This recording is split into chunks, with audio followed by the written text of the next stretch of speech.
जी ममैव अंशो जीव लोक जीव भूता सनातन। और ਇਹਦੇ ਅਸਲ ਵਿੱਚ ਇਸ ਰੂਹ ਦੇ ਜੀਵ आत्मा ਦੇ पति कृष्ण भगवान है और कोई है नहीं, ना कोई हो सकता ही है। ममैव अंशो, ये भगवान का ही अंश है जी। और भगवान की वस्तु को अगर कोई लेना चाहे नहीं ले सकता। हम सब भगवान के हैं, जीव आत्मा भगवान की है। तो जेडे पांच विषय है ना, शब्द, अगर तो भगवान दे भजन का शब्द है वो कुछ हो चीज है, वो भगवान की तरफ खेता है। जेडे विषय विकारों के शब्द है, विषय विकारों की बातें करने से, विषय विकारों के सीन देखने से, अपने सामने श्रृंगार देखने से विषय उत्पन्न होता है। विषय विकारों के गीत गाने से, जैसे फिल्म का गीत गाते वो भगवान तो नहीं चेता आते, फिल्म वाले एक्टर चेता आते भी ये फलाने का गीत है, फलाने ने। तो इस तरह सूरदास जी ने कोई फिल्मी गीत नहीं गाया, मीराबाई ने कोई फिल्मी गीत नहीं गाया, कबीर ने कोई फिल्मी गीत नहीं गाया, दादू जी ने, नामदेव जी ने। तो एक विषय हमको भगवान से बिछोड़ करके नरक में ले जाता है।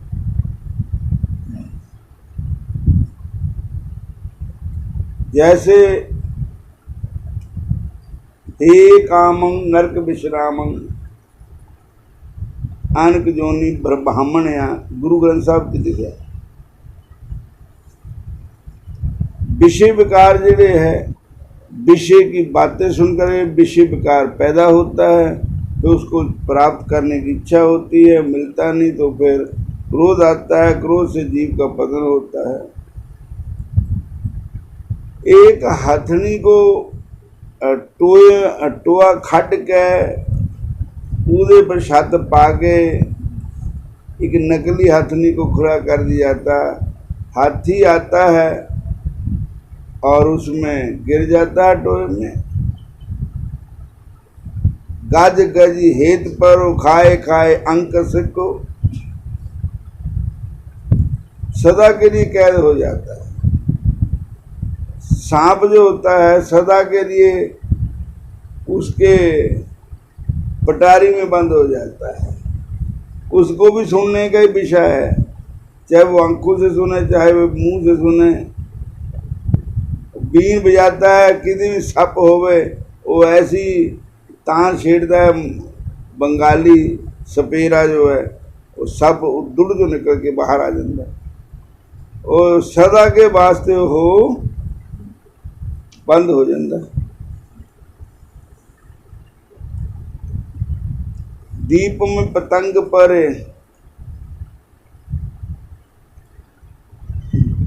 जेडे बरसात नूं पतंगे पैदा होंदे, अग बालो किन्ने आके जल जाते उहदे ते, दीवे बालो जल जाते आकर के।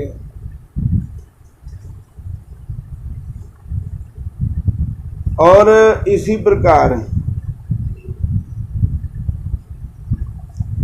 उसको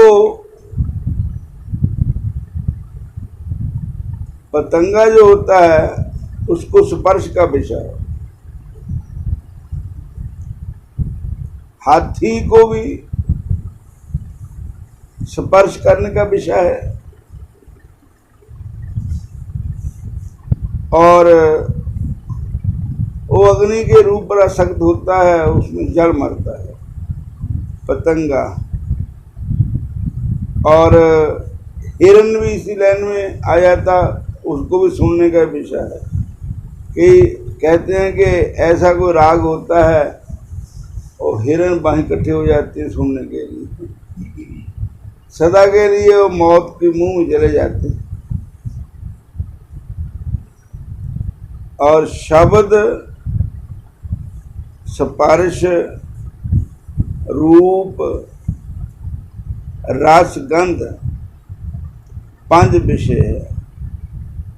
और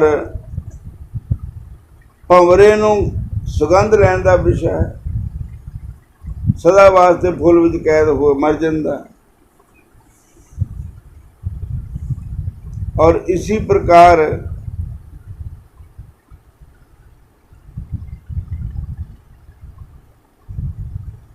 जीव का विषय, मछली को,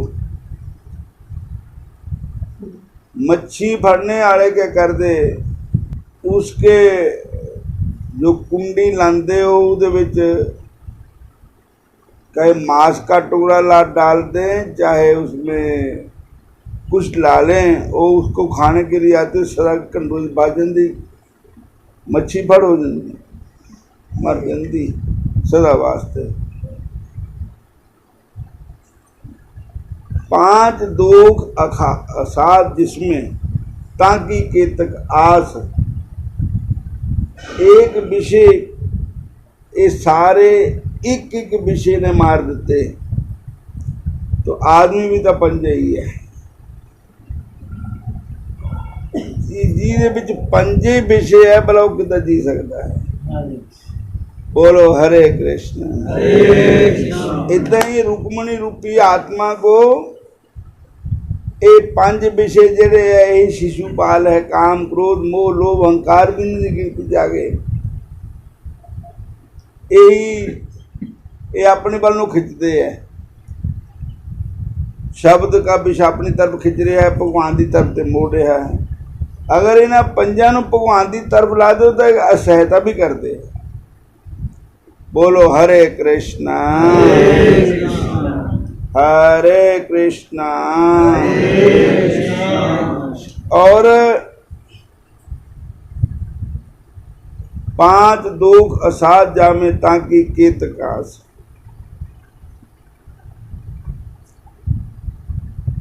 जेड़ा भंवरा है नक दे विषय ने ले लिया, और जेड़ा हाथी है उसको काम विषय ने ले लिया, अपनी तरफ खिंच रहे जीव आत्मा को। और इसी प्रकार कई इंसान चले थे हरि भजन को, रास्ते में अटक्यो चीत, भगवान दे मिलन वास्ते चले थे तो राह दे विच ही रह गए। बोलो हरे कृष्ण। लेकिन इस जीव रूपी रुक्मणी के पति जो है वो परमात्मा है, श्री कृष्ण भगवान है, बंके बिहारी है, श्याम सुंदर है। पर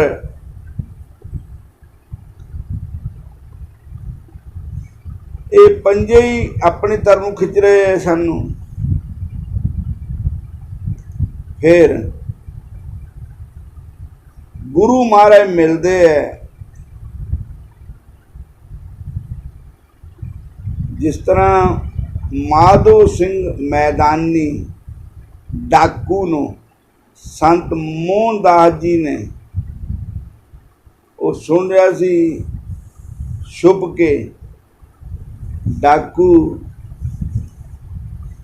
ते वो राम नाम की महिमा कह रहे थे, जेड़े व्यापारी अनाज लेके आ रहे थे। तो डाकू ने एकदम आकर के खड़े हो गया, भाई तुम कौन हो? कहने लगा मैं ये बताने आया हूं जिसका तुम नाम लेते हो तो मर गया हो। कब मरे? आज ही मरिया। और कपड़े उतार के धूने च पान लग पे। अगे क्या कार्य करता? अगे वो जेड़ा डाकू था ना उसकी कर्म क्रिया करता।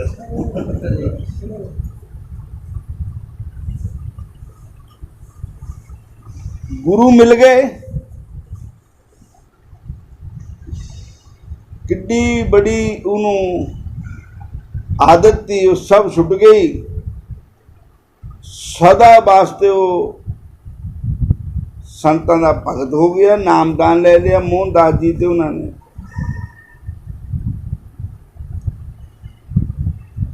नामदान लेके उच्च पदवी नूं प्राप्त हो गए। सठ सुधरे सतसंगत पाई, पारस परस कुधात सुहाई। और इसी प्रकार जब हम गुरु की शरण में जाएंगे तो गुरु महाराज हमें कृष्ण मंत्र देंगे, नाम मंत्र देंगे, भगवान कृष्ण में प्रीति कराएंगे, तब फिर हमारा रिश्ता पक्का होगा। गुरु बने बचोले नी से लियो नंद बाबा दे डेरे। गुरु बने बचोले नी से लियो नंद बाबा दे डेरे। मैं माइया बैठी नी से लियो शामन बन ले सेरे। मैं माइया बैठी नी से लियो शामन बन ले सेरे। मैं मेहंदी लालनी से लियो शामन बन ले सेरे। मैं मेहंदी लालनी से लियो शामन बन ले सेरे। जद बटना लांदे ना माइया लांदे, फिर वो कहते तेन मुश्किल लगी भी तैं बाहर नहीं जाना। तो जद असी गुरु धार लेंदे तो फिर माड़े काम छड्डने चाहिए, भैड़ी आदतां छड्डनी चाहिए। माइया लाता गुरुआं ने। मेहंदी केड़ी है? नाम दी मेहंदी। लाली मेरे लाल की जे देखूं लाल, लाली देखण मैं गई तो मैं भी हो गई लाल। भगवान दे नाम दी मेहंदी नाल नाम दा नूर आंदा चेहरे पर। और मेरी आए बराती नी से लियो साधु संत बतेरे। मेरी आए बराती नी से लियो साधु संत बतेरे। मैं बेदा बैठी नी से लियो शामन ले ले फेरे। मैं बेदा बैठी नी से लियो शामन ले ले फेरे। संतां दी कृपा हुंदी तां राम मिलदे। फलगुण आनंद उपार जनार सज्जन प्रगटे आए। संत सहाय राम के कर कृपा दिया मिलाया। से स्वामी सब सुख दुखा नाही जाए। इच पुनि बड़ भागनी बर पाया हर राय। मिल सैया मंगल गावे गीत गोबिंद अलाए। हर जेहा अवर न दिसई को दूजा लवन लाए। हल्त पल सवारे नित चिन जाए। संसार सागर तिरखिन बहु न जन्म ताए। जीवा एक अनेक गुण तरह नानक चरनी पाए। हे परमेश्वर, हे वाहिगुरु, तेरे मेरी जीव एक है, तेरे गुण अनेक हैं। मैं तेरी सिफत किथे तक करा। और संतां दी कृपा हुई, संत मिलावे राम से कट्टन जमा दे खंद। फिर बेदा बैठी नहीं सहेलियो शाम ने ले ले फेरे। वेद क्या है? जो गुरु सानू दसदे है पथ परहेज, उही वेदां दा सार है। वेद मर्यादा अंदर मतलब गुरु आज्ञा दे अंदर रहना। और गुरु भी किसी शास्त्र के अनुसार ही आज्ञा देंदे हैं। और फिर मैनू दाज मिलिया नी से लियो हरि नाम दा गहना। मैनू दाज मिलिया नी से लियो हरि नाम गा कहना ਇਹ ਨਾ ਟੁੱਟਣਾ ਭੱਜਣਾ ਨੀ ਸਹੇਲਿਓ ਨਾ ਚੋਰਾਂ ਨਾ ਰਹਿਣਾ ना टूटना भजना नी से लियो ना चोरा ने रहना ਜਿਹੜੇ ਦਾਜ ਦਿਆਨ ਅਸੀਂ ਦਿੰਦੇ ਐ ਉਹ ਟੁੱਟ ਵੀ ਜਾਂਦਾ ਭੱਜ ਵੀ ਜਾਂਦਾ ਚੋਰੀ ਵੀ ਹੋ ਜਾਂਦਾ ਸੜ ਵੀ ਜਾਂਦਾ ਗਲ ਵੀ ਜਾਂਦਾ ਜਲ ਵੀ ਜਾਂਦਾ ਲੇਕਿਨ ਮੇਰੇ ਗੁਰੂ ਮਹਾਰਾਜ ਨੇ ਮੈਨੂੰ ਇੱਕ ਨਾਮਦਾਨ ਦਾ ਦਾਜ ਦਿੱਤਾ ਉਹ ਨਾ ਟੁੱਟਣਾ ਨਾ ਭੱਜਣਾ ਵਸਤੂ ਅਮੋਲਕ ਦੀ ਮੇਰੇ ਸਤਿਗੁਰੂ ਦਿਨ ਦਿਨ ਹੋਤ ਸਵਾਇਆ ਔਰ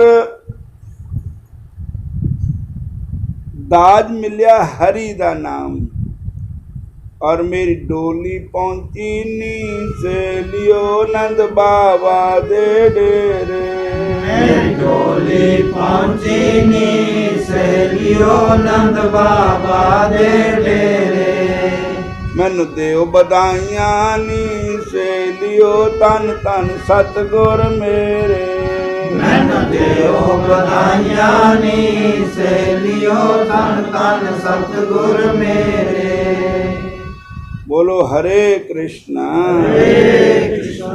फिर बोलो हरे कृष्णा जीव रूपी रुक्मणी पर रूपी परमात्मा और तो जीव रूपी आत्मा का ब्याह बर रूपी परमात्मा दे नाल हो गया ज्यों जल में जल आए खटाना त्यों ज्योति संजोत समाना जैसे गीता जी के दूसरे अध्याय में एक श्लोक आता है प्यूर मान मचल मतिष्ठम सुंदर मापै जब तद काम है लिखा है कि नदी उस वेले तक सूंकती है जिस वेले तक वो समुद्र से नहीं पुजती चाहे समुद्र च मिल गई नदी तो उसका सूंकना बंद हो गया तो जीव आत्मा जम्मन मरण के चक्कर उस वेले तक पिया रहेगा जब तक कृष्ण रूपी समुद्र च नहीं मिलेगा जब बांके बिहारी के नाल मिला हो गया फिर इसका दुख सदा वास्ते खत्म हो गया बोलो हरे कृष्ण फिर बोलो हरे कृष्ण हरे कृष्ण हरे कृष्ण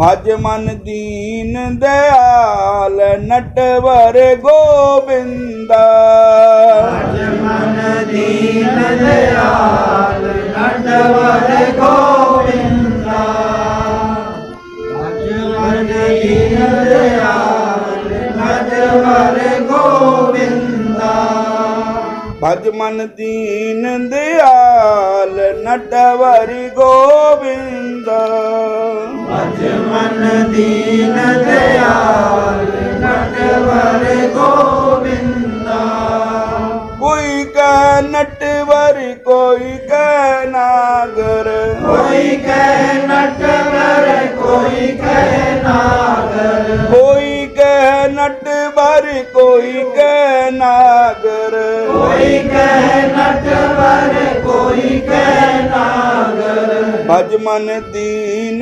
दयाल नटवर गोविंदा भज मन दीन दयाल नटवर गोविंदा भज मन दीन दयाल नटवर गोविंदा भज मन दीन दयाल नटवर गोविंदा तो एक भक्त की कथा सुनाते हैं।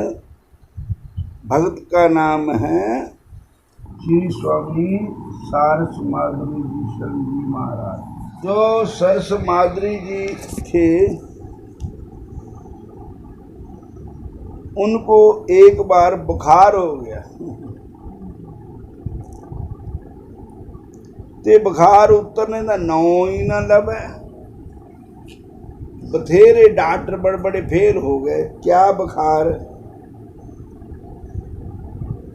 उस समय सरस माधुरी जी जयपुर में रहते थे और वकील थे।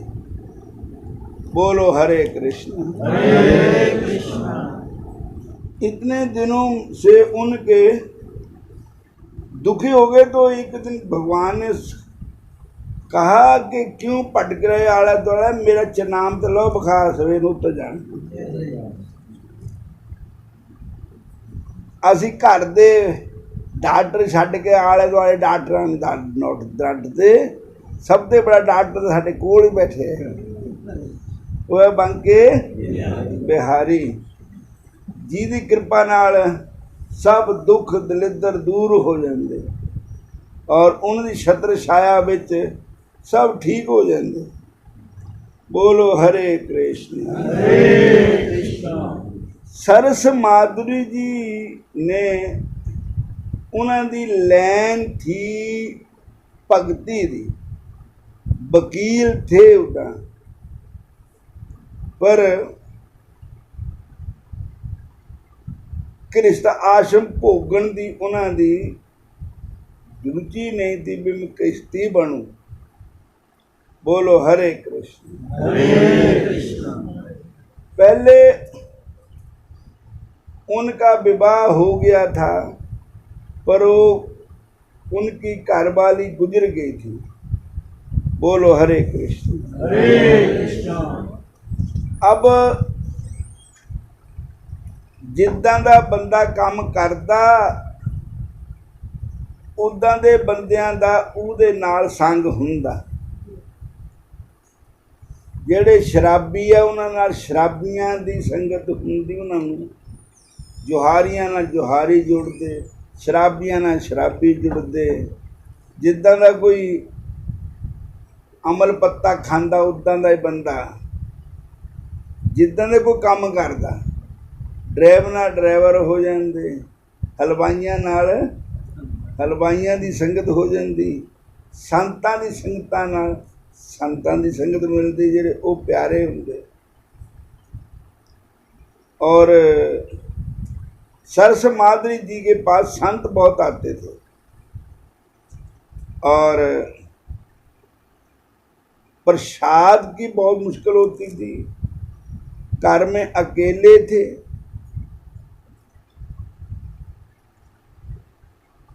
एक दिन उनके गुरु महाराज जी आए, उनका नाम था बलदेव दास। हरिद्वार को लुक्सर जगह है, लक्सर, वहां पर उनका आश्रम था।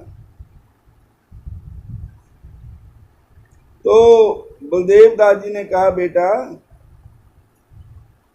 तुम शादी करा लो, इसमें कोई भक्ति में विघ्न बाधा नहीं होगी और हमारे भक्तों की कन्या हैं और हम आपका ब्याह करना चाहते हैं।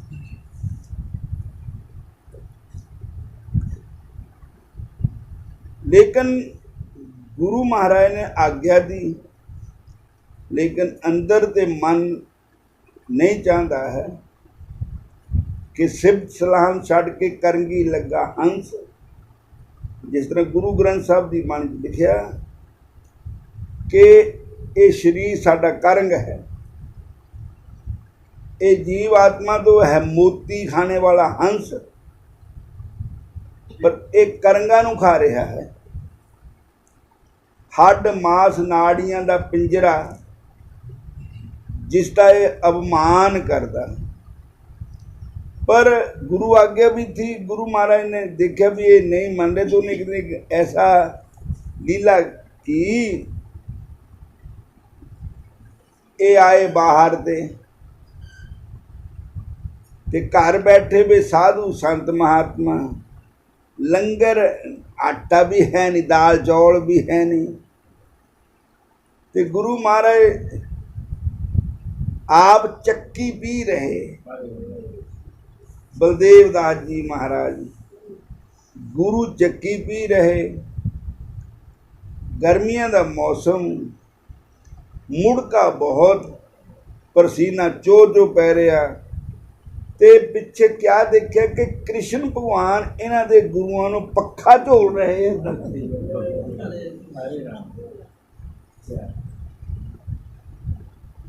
और ये सरस माधुरी जी को दर्शन होए कि गुरु महाराज चक्की पी रहे और भगवान कृष्ण पक्खा चोल रहे।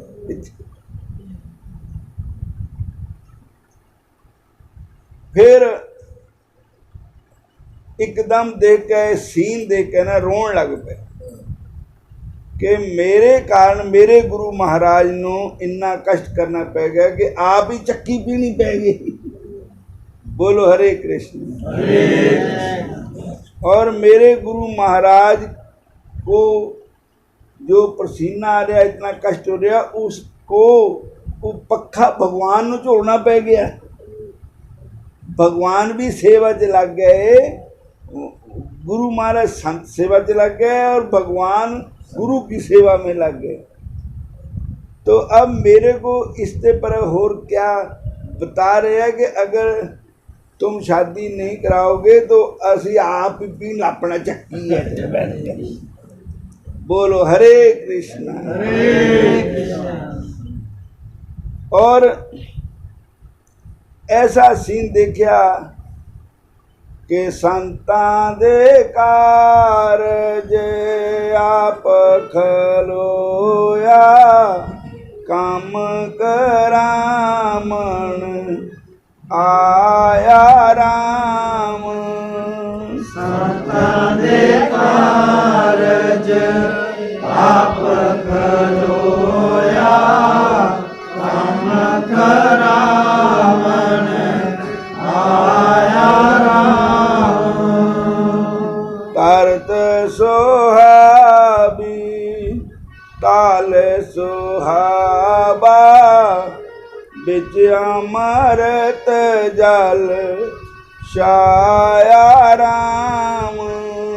करत सुहाबी ताल सुहाबा, बिच अमृत जल छाया राम। तो गुरु महाराज ने एक पानी पर कमल का फूल छोड़ करके उसको कटोरे में दिया। उसको कहते हैं, इसका क्या अर्थ है? कहते हैं जो कमल का फूल है रहता पानी में पर सूखे सूखा रहता है, इसी प्रकार जो भगवान का भक्त है संसार में रहता हुआ भी संसार में लिप्त नहीं होता है। बोलो हरे कृष्ण। हरे कृष्ण। फिर बोलो हरे कृष्ण। हरे कृष्ण।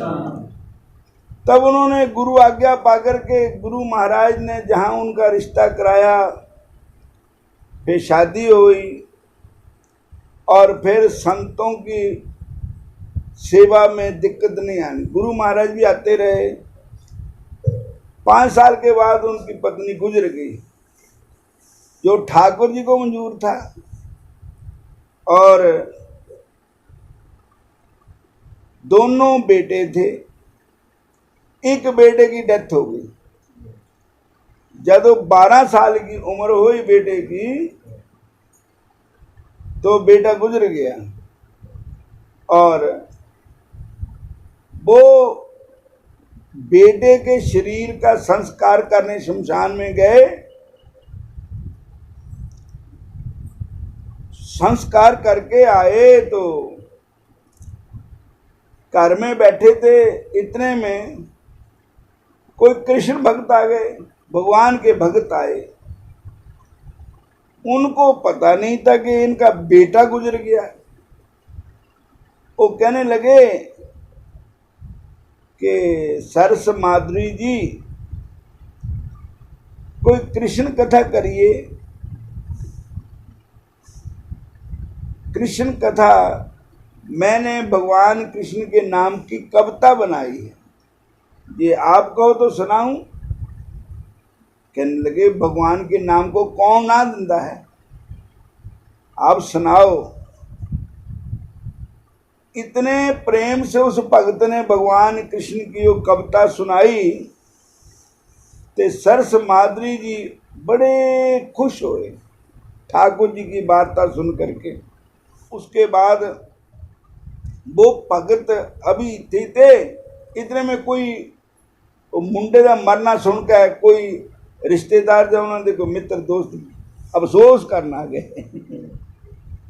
ਤੇ ਉਹਨਾਂ ਨੇ ਕਿਹਾ ਬੜਾ ਮਾੜਾ ਹੋਇਆ ਭਾਈ ਮੁੰਡਾ ਤੁਹਾਡਾ ਗੁਜ਼ਰ ਗਿਆ ਦੋ ਹੀ ਮੁੰਡੇ ਤੇ ਔਰ ਕਿਆ ਹੋ ਸਕਦਾ तो ਜਿਹੜੇ ठाकुर जी के जस जिन्हों ने गाया वो कहते क्या गल्ला करते अगर इन्हों का मुंडा गुजर गया कद अगर हूँ ही जाए संस्कार करके वो कह लगे तो पता नहीं वो कह मैनू पता नहीं कहते हो मैं इन्हों से माफ़ी मंगता भी मैं जी कथा सुनाई ना भगवान की कविता वो सुनाई खुशी की तो मैनू पता नहीं था बई इत्थे मुंडा मरिया होया वो मरिया भी अज ही और संस्कार भी अज ही और संस्कार करके आए है और मैं गल तो भगवान की सुनाई पर मैं खुशी की सुना बैठा तो सरस माधवी जी कहते हैं खुशी की होई गमी की होई है तो भगवान की गल है ना बोलो हरे कृष्णा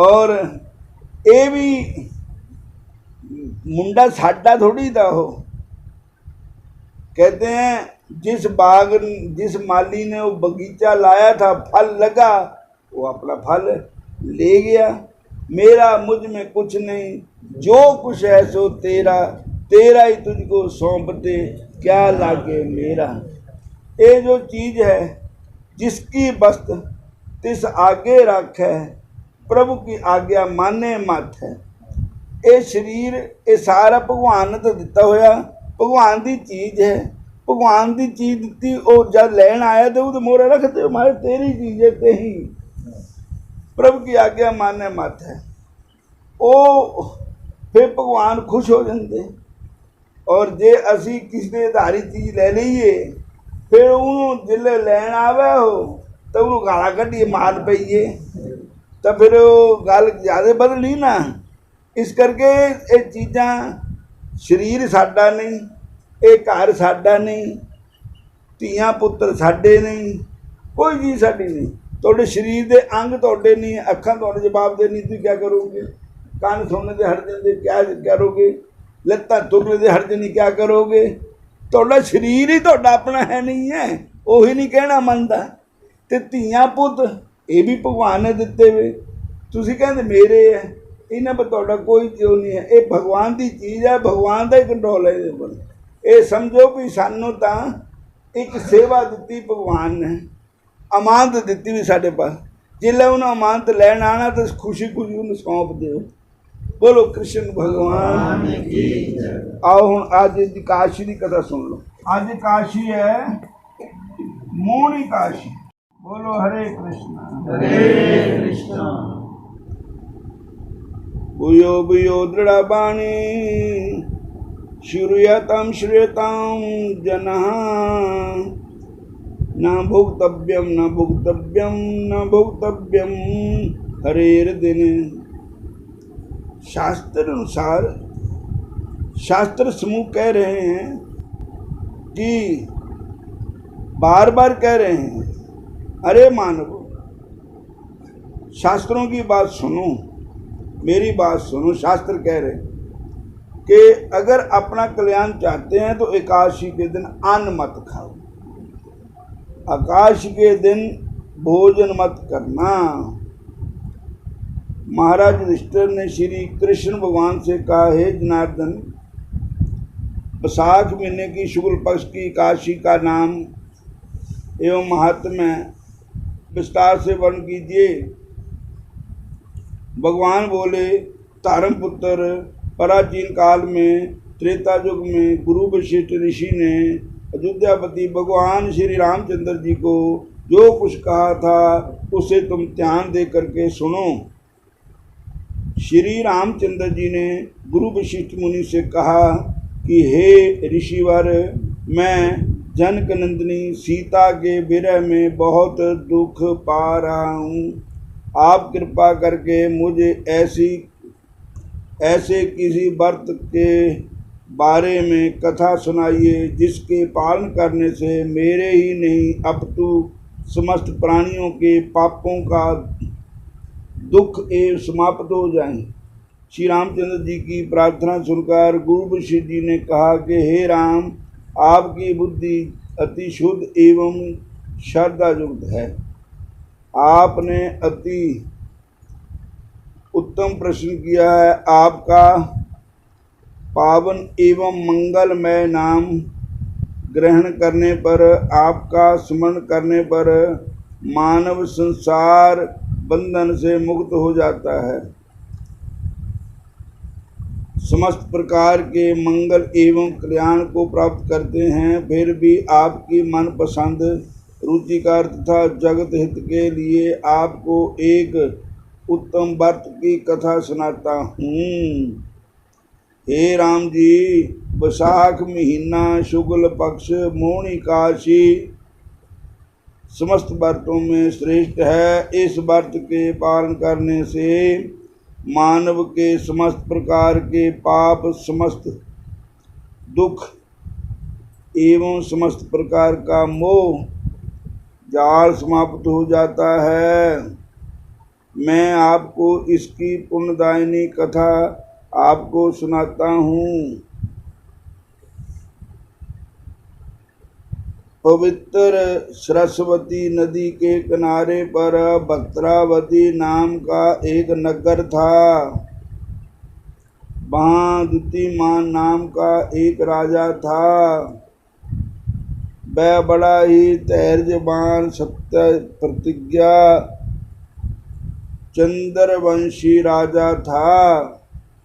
उसी नगर में बड़ा ही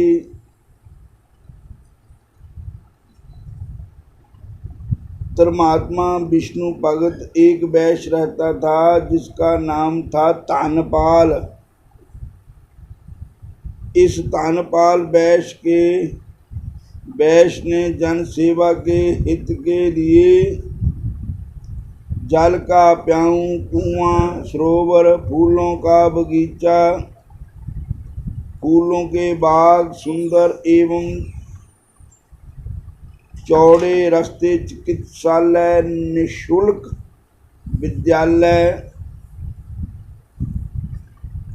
दुकान, विष्णु मंदिर एवं आदि का निर्माण करके अपनी संपत्ति का सद उपयोग करके अपने जन्म एवं नाम को सार्थक बनाया। परहित परायण शांत स्वभाव विष्णु भगत धर्मात्मा तानपाल वैश्य के द्वितीयमान मेधावी, सुकृति और दृष्टबुद्धि आदि 5 पुत्र थे। इन पुत्रों के बीच दृष्टबुद्धि नाम का पुत्र अधार्मिक एवं महापाप कर्म में लगा हुआ था। वह दुराचारी, दुष्ट संगी, वेश्यागामी, जुहारी, शराबी और जीव हिंसा रत, दूसरों को दुख पहुंचाने वाला होकर अपने धर्मात्मा पिता के यशस्वी खानदान को बदनाम करने वाला कुल अंगार नीच राक्षस के तुल्य हो गया। वह देवता, अतिथि, वृद्ध, ब्राह्मण तथा साधुओं को बिल्कुल भी मान सम्मान नहीं देता था। सदा ही विषयों का चिंतन करता रहता था। दुराचार एवं पाप कर्म करता हुआ बड़ा ही घृणित जीवन व्यतीत कर रहा था। इन समस्त पाप कर्मों में वह अपने पिता का धन पानी की तरह बहाने लगा। अभक्ष भोजन, जो ना खाने योग्य है, मांस, मदिरा, अभक्ष भोजन करने लगा और मदिरा पान कर सदा बेहोश रहना लगा। एक दिन तानपाल वैश्य अपने पुत्र को नगर के चौराहे पर वैश्या के गले में गाड़बैयां डाले हुए भ्रमण करता हुआ देखकर बड़ा दुखी हुआ। घर आने पर उसने अपने उस कपूत को घर से बाहर निकाल दिया। फलस्वरूप दृष्ट बुद्धि माता पिता के स्नेह, भाइयों के प्यार तथा स्वजनों एवं बंधनों रिश्तेदारों के मान सम्मान से वंचित हो गया। उसका जाति एवं समाज ने भी बहिष्कार कर दिया। सत समाज में वह घृणा का पात्र बन गया। दृष्ट बुद्धि अपने पिता के घर से निकलकर कुछ दिन तक तो बाहर वह अपने वस्त्र एवं अलंकार आदि को बेच कर उनके पैसों से अपनी पाप इच्छाओं कुकर्मों की पूर्ति में लगा रहा। जब सब वस्त्र अलंकार एवं पैसा समाप्त हो गया, फिर तो उसे अपना भोजन जुटाने में भी कठिनाई होने लगी, जिससे उसका शरीर बहुत ही दुर्बल एवं कांतिहीन हो गया। उसे तानहीन देकर उसको कपट प्रेम करने वाली वेश्याओं और दुराचारी सहयोगियों व मित्रों ने गालियां देते, निंदा करते, मार पीट करके उसे भगा दिया। अब तो उसे भोजन एवं वस्त्रों के भी लाले पड़ गए। भोजन के अभाव में तड़पते हुए सोचने लगा, अब मैं क्या करूं, कहाँ जाऊं, ऐसा कौन सा काम करूं जिसके करने पर अपना भरण पोषण कर सकूं तथा मेरे जीवन की रक्षा हो सके। वह अत्यंत व्याकुल हो गया। अंत में उसने सोचा, अब तो चोरी करने से मेरा गुजारा आराम से हो सकता है। फिर भी वह चोरी करने के नियत से नगर के चारों ओर घूमने लगा। मौका पाकर चोरी करने लगा। कभी कभी राज कर्मचारियों द्वारा पकड़ा भी जाता, किंतु राजा उसके पिता की महानता के कारण छोड़ देता। इस प्रकार कई बार चोरी करते हुए पकड़ा गया और छूटता गया, जिससे वह दुराचारी उसका दुस्साहस होकर मतलब उसका हौसला बढ़ गया और बड़ी बड़ी चोरियां करने लगा। एक बार बड़ी चोरी के अपराध से वह पकड़ा गया तथा राजा ने उसे कैदी बना लिया।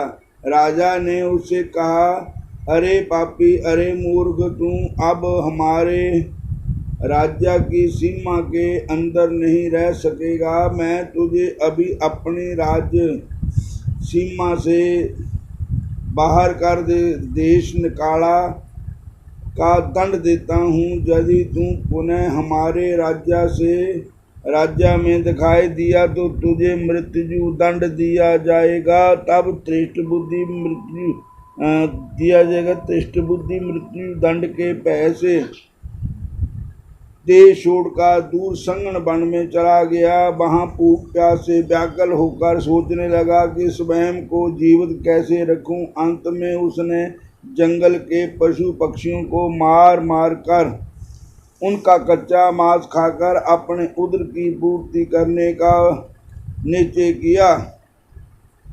धनुष बाण हाथ में लेकर वह शिकारी बन गया और जंगल के पशु पक्षियों का शिकार करने लगा। इस प्रकार अनेकों दिन बीत गए। जाने पर उसने किसी पुण्य के उदय हो जाने पर उसके प्रताप से एक महान तपस्वी संत का उसके दर्शन हुआ। कौंडिन्य ऋषि के आश्रम में पहुंचा। वैशाख महीना गंगा में स्नान करके कौंडिन्य ऋषि बाप स्नान करके बाहर आ रहे थे तो उसने प्रणाम किया संतों की, तोती जो गिल्ली थी उसका छिट्टा उसके ऊपर पड़ गया, उससे उसकी बुद्धि शुद्ध हो गई और चरणों में गिर पड़ा और बार बार प्रार्थना करने लगा, महाराज कृपा करो, मैं बड़ा पापी हूँ। और अब सारी उसने कथा सुनाई तो संतों का हृदय मक्खन के समान था, दूसरे के दुख को देख करके पिघल जाता है। उसी प्रकार संतों ने उस पर दया की और कहा कि आप वैशाख महीने शुक्ल पक्ष की मौनी एकादशी का बड़े प्यार से विधि से व्रत करें, ठाकुर जी से क्षमा करें, ठाकुर जी का कीर्तन करें तो आपको ठाकुर जी क्षमा कर देंगे। तब ऐसे ही उसने किया। वैशाख महीने की मोहनी शुक्ला पक्ष की मोहनी एकादशी का व्रत करना बड़ा ही श्रेष्ठ है। इससे उस पापी का उद्धार हो गया और वो ठाकुर जी का प्यारा भक्त बन गया। इसलिए हम सबको भी एकादशी का व्रत करना चाहिए। प्रत्येक काशी, चाहे वो काशी शुक्ल पक्ष की हो चाहे कृष्ण पक्ष की हो, और गाय चाहे काली हो चाहे चिट्टी हो, दूध तो सफ़ेद ही होता है। इसी प्रकार काशी चाहे नीर के पक्ष दी है चाहे वो चाने पक्ष दी है, और उसका जो फल है वो भगवान की प्राप्ति है और जीव को भगवान से मिलाने की। और इसलिए आज एकादशी का व्रत है और ये आज एकादशी की कथा है। हरे कृष्णा।